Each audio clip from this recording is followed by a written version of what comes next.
আসসালামু আলাইকুম রহমতুল্লাহি ওয়া বারাকাতুহু। আশা করি সবাই ভালো আছেন। আলহামদুলিল্লাহ আমিও ভালো আছি। তো আমি যেখানে আজকে ভিডিওতে আসা, এই যে আমার সামনে একটা লেবু গাছ দেখতেছেন, দেখেন আপনারা লেবু গাছটা অনেক লেবুর করা এবং অনেক লেবু আসছে।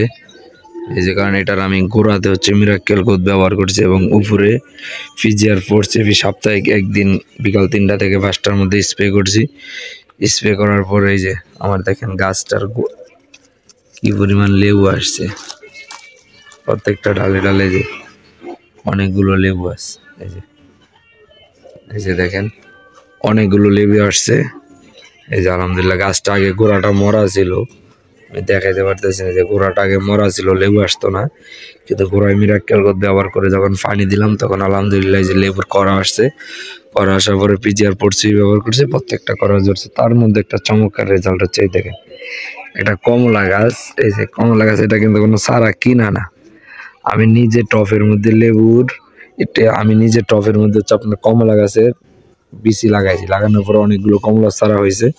কিন্তু এতদিন ভাবছিলাম হয়তো কমলা হবে না বা এগুলা থাকবে না, কিন্তু আমি গোড়ায় মিরাক্কেল গোদ এবং কিছু ইউরিয়া সার দিছি, পাশাপাশি প্রত্যেক দিন পানি দিছি। পানি দেওয়ার পরে এবং ফিজিয়ার ফুডস ভিজন দিছি। দেওয়ার পরে দেখেন নতুন করে শাখা পোশাখা বের হলো। এই দেখেন নতুন করে শাখা পোশাখা বের হইতেছে, দেখতেছেন। পাশাপাশি এই যে কমলা, মনে হচ্ছে যে আলহামদুলিল্লাহ মিরাক্কেল গোদ ব্যবহার করার কারণে নেক্সট টাইম আমার আর কমলার কিনা খাইতে হবে না। আমার এই গাছটাতেই প্রথম কমলা আসলো।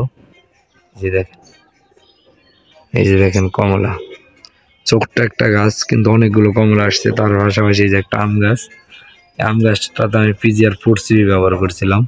করে আসার পরে তার কারণে গতবার এত আম আসে না, এবার যে পরিমাণ আম আসছে। এই যে কমলা গাছ দেখে আমি অনেক খুশি যে আমার বাড়িতে এখন কমলা গাছ। ছোট্ট গাছটা অনেক ছোট, এই যে দেখেন গাছটা অনেক ছোট। এই গাছে কমলা চলে আসছে। তো আশা করি আপনারা সবাই মিরাক্কেল গোদ ব্যবহার করবেন। ধন্যবাদ সবাইকে। আসসালামু আলাইকুম।